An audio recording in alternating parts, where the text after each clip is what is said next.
Saudi আরবের রিয়াদের প্রাণকেন্দ্র আজিজিয়াতে বাংলাদেশিদের প্রতিষ্ঠিত মেডিনোভা মেডিকেল কমপ্লেক্স এর উদ্বোধন ও আলোচনা সভা অনুষ্ঠিত হয়েছে। প্রতিষ্ঠানের অ্যাডমিন অফিসার নুরুল ইসলামের উপস্থাপনায় অনুষ্ঠানে সভাপতিত্ব করেন প্রতিষ্ঠানের জেনারেল ম্যানেজার আবুল খায়ের। এতে প্রধান অতিথি হিসেবে উপস্থিত ছিলেন প্রতিষ্ঠানের চেয়ারম্যান HM কেফায়াত উল্লাহ খান। বিশেষ অতিথি হিসেবে বক্তব্য রাখেন বিশ্বনন্দিত মুফাসসিরে কুরআন আল্লামা দেলোয়ার হোসেন সাইদির সুযোগ্য সন্তান সাবেক উপজেলা চেয়ারম্যান মাসুদ সাইদি।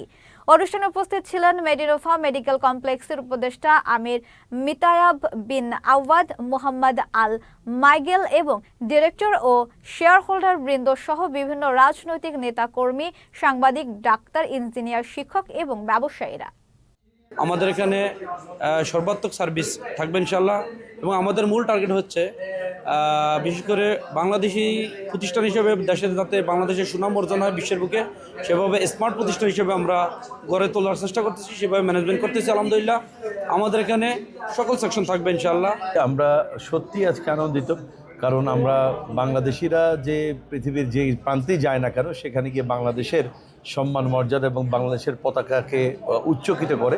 আজকে মেডিনোভা মেডিকেল কমপ্লেক্স তারই একটি উদাহরণ। এখানে আজকে মেডিনোভা মেডিকেল কমপ্লেক্সটি উদ্বোধন হলো, আমরা সকলে এখানে আনন্দিত।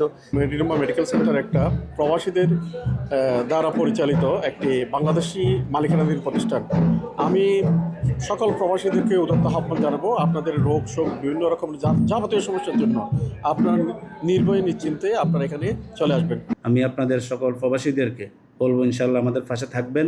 আমরা প্রবাসীদের শুধু চিকিৎসা সেবা নয়, প্রবাসীদের সকল ধরনের যত ধরনের সমস্যা প্রবাসীদের আছে সকল ধরনের এই প্রবাসীদের পাশে ইনশাল্লাহ আমরা সার্বিক সহযোগিতা করব। ইনশাল্লাহ যদি কোনো প্রবাসী অর্থের অভাবে চিকিৎসা নিতে না পারেন আমাদের সাথে যোগাযোগ করবেন।